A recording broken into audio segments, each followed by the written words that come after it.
chances are the human cloud is something you've interacted with. Ever ordered a taxi via a smartphone app? Human cloud.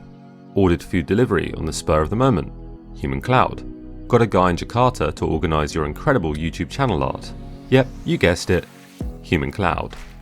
As its name suggests, the term is relatable to the cloud or cloud computing, the idea of using someone else's computer to run things we previously used on our own computers. The human cloud is very similar, but replaces apps and files with remote working and freelance baristas. You may be thinking, but that's just the gig economy. However, the truth is that the human cloud is part of the gig economy, a rapidly growing part. Now, before we go any further, if you're liking this video, please do consider subscribing and hitting the like button below. Now back to the video. To get your head around the difference between the human cloud and the gig economy, a key way to think of the cloud is that it enables work arrangements to be established and completed, including payment of workers, entirely through a digital online platform. It's basically run by an online platform from start to finish. So that means no more jobs board, much more AI interface. Now, like pretty much the rest of the gig economy, the work is task orientated. This is crucial to understanding the whole space. Forget about the complexities of structured employment and replace it with the need to fulfill tasks. When you think of it like that, everything becomes a simple problem to be solved, and is where algorithms and computer power really come into their own. The other important thing to point out is that such tasks are completed by independent workers, not employees, providing a degree of autonomy alongside the AI-inspired automation. When we think about a more structured description, a leading authority on the human cloud is the staffing industry analysts, who helpfully provide 5 distinguishable characteristics of human cloud companies. Number 1. They facilitate peer-to-peer transactions through the internet or internet-enabled devices, e.g. smartphone apps. Secondly, they rely on user-based ratings, such as that 5-star Uber rating your friend always brags about on their dating app. Thirdly, they offer workers the flexibility in deciding working hours or time. No more 9 till 5, you can now work 5 till 9. They also typically expect workers to supply their own equipment to complete work, such as computer software, cars, or tools.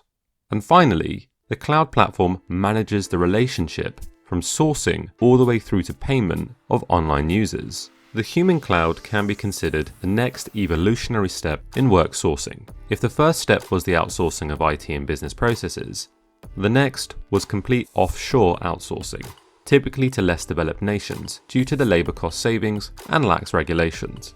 And now comes the human cloud, a third-generation sourcing ecosystem. The 2 previous waves only really took off after their supply had matured enough to match their demand. Likewise, with more than a third of working Americans engaged in the gig economy, either full-time or part-time, the scale is now sufficient to argue that the human cloud will be the next big wave in outsourcing. It's important to point out that at this stage, analysts see the human cloud as more disruptive than the previous 2 waves, with many stating that it will profoundly change the global labour market. Perhaps most importantly, this change is anticipated to impact your typical white-collar office jobs as hard, if not harder, than the disruption offshoring brought to blue-collar manufacturing jobs. Now, to date, we've seen the cloud impact the likes of taxis and food delivery companies. But it's important to note that this is just the tip of the iceberg. The real prize is office work, more lucrative, more information-based, and therefore prime for massive disruption. Until now, we've basically lacked the technology to change the office. However, things are rapidly changing. So how has the cloud grown in recent years? According to the Online Labour Index, the first economic indicator for the online gig economy, activity on the cloud has grown steadily since 2016, reaching an all-time high in May 2020. However, as recessions around the world took hold, the gig economy experienced its steepest decline since recording began. This reveals a key vulnerability of an on-demand system, limited security in the event of an abrupt slowdown in demand. This additional vulnerability to unemployment of part-time workers was a topic we covered in one of our other videos, which you can see the link to on your screen now. Recent recession-caused events aside, what are the likely longer-term economic impacts of this structural change in working. According to the staffing industry analysts, global human cloud transactions were worth $126 billion in 2018, growing at double-digit rates year on year. This growth is not just limited to low-value roles, but targets a whole spectrum of higher-value tasks fulfilled by the likes of lawyers, consultants, and bankers. Whole platforms are already in use which focus on obtaining the skills of specialist sectors remotely on demand. As a result, the human cloud is likely to drastically change the business model of many firms, if not entire industries. We are on the verge of a societal shift in perceptions over what is vulnerable to change, as the perceived safety in office jobs undergoes what some have termed a silent offshoring. Judging by past events, labour costs will play a large role in the direction of offshoring. If work can be done remotely without geographical barriers, then tasks are likely to filter to cheaper locations. This could have potentially devastating consequences for wages and conditions in highly developed countries. Critics go on to suggest that this could lead to a race to the bottom for wages, as workers across the globe compete for tasks remotelessly. So who are the main players leading this change? Whilst the labour landscape runs the risk of becoming a free-for-all, the platforms that facilitate the human cloud are currently dominated by a few large firms. For example, in 2017, just 3 ride-sharing firms generated nearly 75% of revenue from business-to-consumer human cloud services. The emergence of a few large players is not surprising when the models many human cloud platforms rely on are ones of critical mass, based on the ability to match services on demand between buyers and service providers. However, as the human cloud continues to evolve and companies start to get wise to the benefits of such a business model, a growing number of Fortune 1000 companies are setting up their own in-house cloud-based services. This will enable them to outsource more laborious or menial tasks, but also the possibility of hiring consultants on demand for more technical aspects like coding or legal work. So, what are the benefits of the system? So far we've skirted around what some of the economic impacts could be and implied certain benefits. But what are the main incentives driving this revolutionary change? It's easy to see that a key draw is addressing skill shortages. According to a survey by staffing industry analysts, the most common reason for using online staffing platforms was greater access to talent, cited by 63% of respondents. An employer no longer needs to worry about obtaining a certain skill on a full-time basis, if you can hire one on demand. The second most stated benefit, cited by 50% of respondents, was unsurprisingly reducing costs. These cost savings come in many different forms. In a competitive, transparent marketplace, employers may benefit from lower prices as tasks are presented to a large pool of people to bid on. Also, let's not forget that those fulfilling the tasks are typically considered self-employed agents rather than employees. Employers therefore save large sums on training, work benefits, and sick pay. This is a point which has gained more attention, with a few high-profile court cases around the globe, ruling gig economy workers are basically employees of platforms, requiring certain, albeit minimal, benefits. Not forgetting that a key benefit of the cloud is its remote access. This means that employers can save on providing equipment and office space as well. Not to mention that the cost efficiency is maximized by the outsourcer only paying for the task or duration of the task, as opposed to an ongoing cost obligation. Now, this is not even to mention faster execution times as well.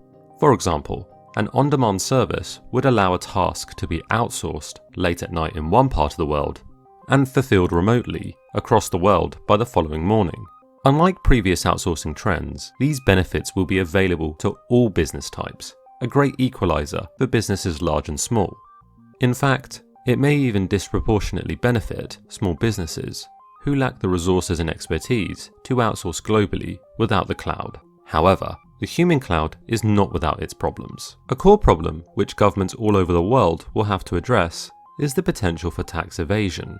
Because the human cloud replaces employees with independent agents, the burden of tax moves from the employer to the individual. This can create a perverse incentive to avoid declaring income, especially if any income is supplementary to other forms of employment. For example, only 69 taxpayers reported income from Uber and Bolt in Estonia in 2016, even though drivers numbered into the thousands. Interestingly, countries have started to get wise to this. Denmark has recently created a system to link money earned through the cloud to users, enabling the government to easily track incomes. Likewise, making sufficient pension payments is an issue. Whilst many employers provide pension contributions and generous pension schemes, a cloud-based system does not guarantee this, running the risk of exacerbating pension deficits, which is an existing issue across many parts of the world.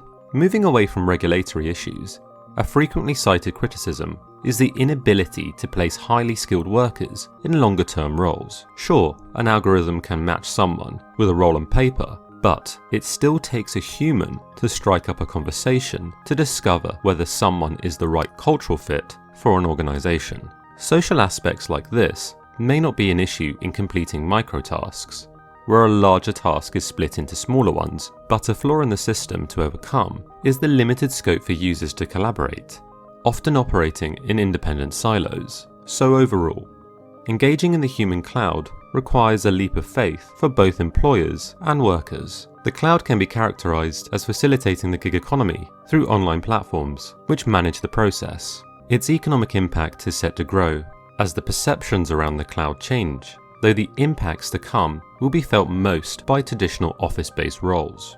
The benefits the cloud may deliver through addressing skill shortages, access and talent, and reducing costs are a huge incentive. However, serious problems remain, including tax collection, pension contributions, and how the cloud can ensure longer-term hires are a cultural fit. As we come to the end of this video, we at Alt Simplified hope you've enjoyed it. We're keen to hear what your thoughts are on the human cloud. Let us know in the comments below whether you think its revolutionary impact to change the economy will be for better or worse. Are the challenges around tax collection and legislation surmountable? Or have you personally been impacted by the cloud? As always, if you liked this video and want to see more, please do consider subscribing. See you in the next video.